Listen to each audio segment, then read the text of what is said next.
What attracted me mostly to the material was the concept was original. Both the actors that co-star in the piece get to play the good and the bad, which I think is kind of fair, being that a lot of actors enjoy playing evil and don't often get to do it. In this particular case, two actors get to do both good and bad, which I think is fun, bottom line. And probably the biggest attraction was John Woo, because I had worked with him before, and then the icing on the cake was Nick Cage, because I'm crazy about Nick and his work, and grown to love him as a person. And the combination of this original script, John Woo and Nick Cage, it was irresistible. Bottom line, John is extraordinarily talented. He's an actor as well as a director, but his graciousness, sensibility, and his sense of humor as well, and his choice. He has good choices. When you do 5 takes, he'll pick the one with you that's the best, and that's not always the case. He knows exactly. There's almost no bridge to gap between Asia and America with John Woo. The first character you see in the movie is Sean Archer. He's an FBI agent. He's got seniority, but he's the good guy. The second character you see is Castor Troy. Okay, now Castor Troy is the bad guy. And without giving the details of the plot away, there's a reason why this good guy is after this bad guy. And in the beginning of the movie, it's John Travolta after Nick Cage. And then through a series of events, things switch around. We are asked to switch faces. So surgically, my face is removed, put on hold, and Nick Cage's face is then put onto my vacant face.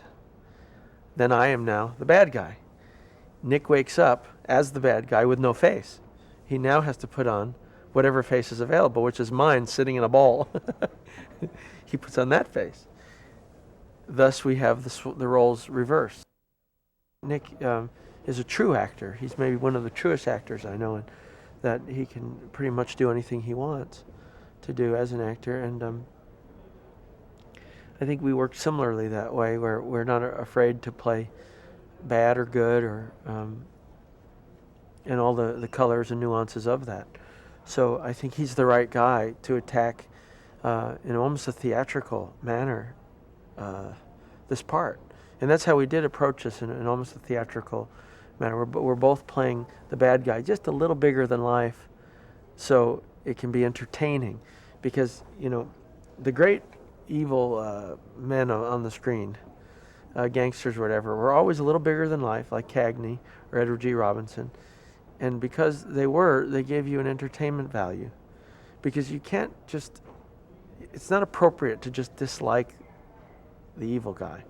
You've got to find him interesting and likable on some level. There's a dozen things we decided on as qualities, of the characters. The use of hands, the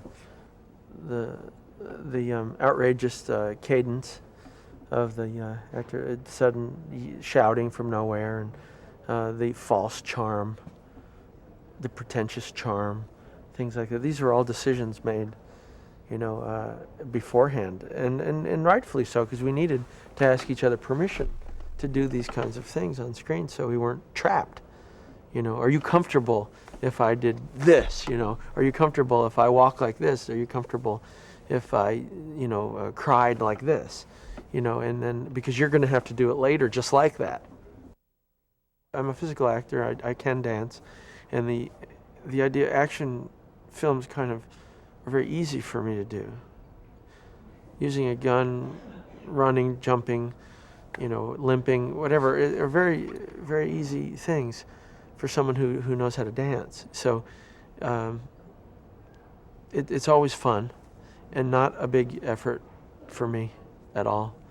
And in this particular movie, I do more than I do in other movies, meaning there's more activity. We had an FBI expert on the set, and he taught all the proper stance and positioning for shooting a gun and investigating a room and all that kind of thing. So we had our main guy all the time, whenever we needed, and he critiqued us, and if we did something wrong, then he let us know, or if we did something right, he let us know.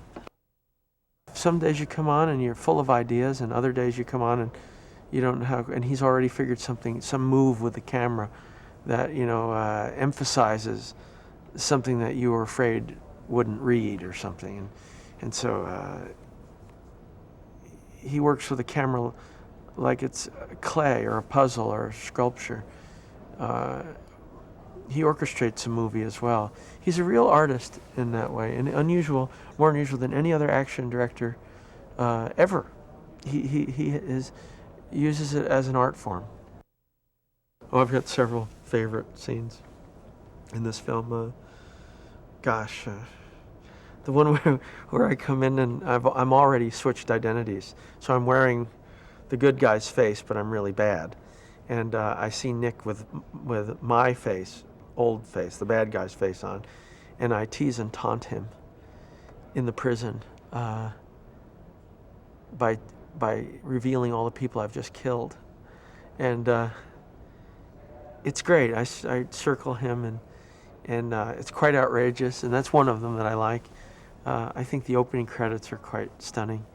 I think the boat sequence is fabulous, but that's more to do with the art of John Woo.